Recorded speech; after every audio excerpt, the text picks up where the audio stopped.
when we look to the future, actually when I was putting the presentation together, I was talking to people in the company and colleagues in business, and I was asking them, what are some of the things that you've seen in the last 10 or 15 years that have actually changed when you look at a workplace, whether it's a government workplace, whether it's an industry, whether it's a small company? What are some of these factors? And when we went into the whole story of workforce planning and where do you go with it, it's huge, but three things kept popping up. The first one was that as companies and as a world, we've become global. So borderless and boundaryless is the direction in which the last 15 years have actually taken us. The second is that everybody seems to be talking about generational differences. Oh, these young people coming in, or these old people that are really having a hard time adjusting to the technological changes. And the other side of the story with the 4 generations is the story of, oh, we're all going to be working for a lot longer. So if up until now, ladies in Croatia were going into retirement at the age of 60, in the future they'll be going at the age of 65. I know in Canada, we're talking about working until we're 70 or 75. So this is the future with the generational changes. And when they look at technology, they are actually the generation that has gone through and are actually living through the technological revolution.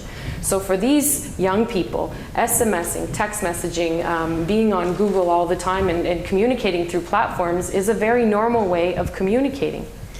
When you take them to the workforce, what you have is a person that's constantly asking, what's next? What's in it for me? They can multitask, they do things very quickly.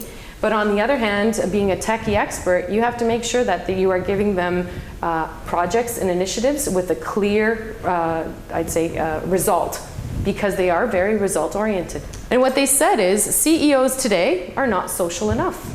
And what does social mean? Social on one hand means using social networks to communicate with customers, to communicate with employees. Social also means the CSR part. How corporately responsible are you, and how much are you involved in or how much do you promote, or how authentic are the values that your company promotes?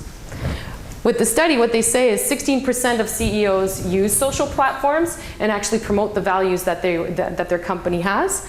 And in the next 3 to 5 years, social platforms will be the way forward in building customer relations and ensuring that your employees know what's going on in the company. Looking into the future, what is the future going to look like? Future not 20 years from now, really pragmatically looking, the future is 2020. And when we look at 2020 and we look at generations in the workplace, actually you'll have this setup in which 50% of your workforce, assuming that there will be jobs, will be Generation Y. Approximately 20 to 20% will be the baby boomers and Generation X, and you'll have this new generation, which they call Generation 2020 or Generation Z, that will just be coming into the workforce.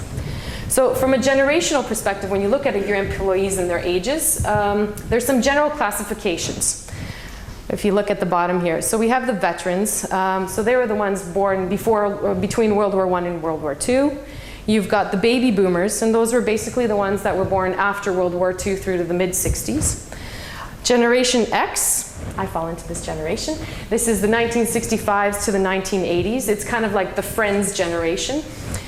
And these are the new ones that are coming into place, and these are not children or kids, but young people that are entering the workforce, born from 1981 through to 2000.